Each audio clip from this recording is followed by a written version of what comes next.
અત્યારે જે નવું જે એક્ટ આવ્યો છે ક્લિનિકલ એસ્ટાબ્લિશમેન્ટ એક્ટ, જે રીતે વાત કરી કે એમાં અમારા જે પણ રજિસ્ટર્ડ ડૉક્ટરો છે એમને બધા સુધી આ મેસેજ તમારા દ્વારા મીડિયા દ્વારા પહોંચે એના માટે જ અમારી પહેલ છે કે જેના માટે બધા સુધી આ વિષય પહોંચે અને બધાને નોલેજ મળે કે ક્લિનિકલ એસ્ટાબ્લિશમેન્ટ એક્ટ માટે રજિસ્ટર્ડ થવું જરૂરી છે. જેની ડેટ જે નક્કી કરેલી છે એ છે 12 માર્ચ 2025. 12 માર્ચ 2025 સુધી જેટલા પણ ગુજરાતના બધા જ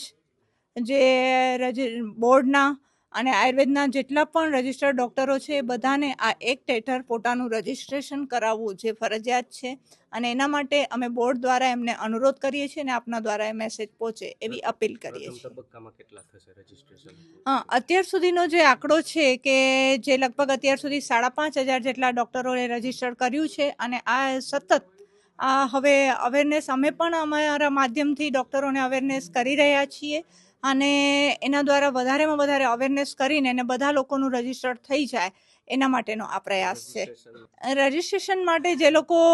નહીં કરે એના માટે તો સરકારે ઓલરેડી એના માટેના પગલાઓની જાણ કરી જ દીધી છે કે એના માટેની પહેલી જે જાણ છે કે 5,000થી લઈને એ કહ્યું કે 10,000થી લઈને 5 લાખ સુધીનો દંડ કરવામાં આવશે અને આગળ પણ કદાચ એના પછી પણ કાંઈ નહીં થાય તો સરકારે જે એના માટે કાર્યવાહી નિયત કરેલી છે એના ઉપર કરવામાં આવશે.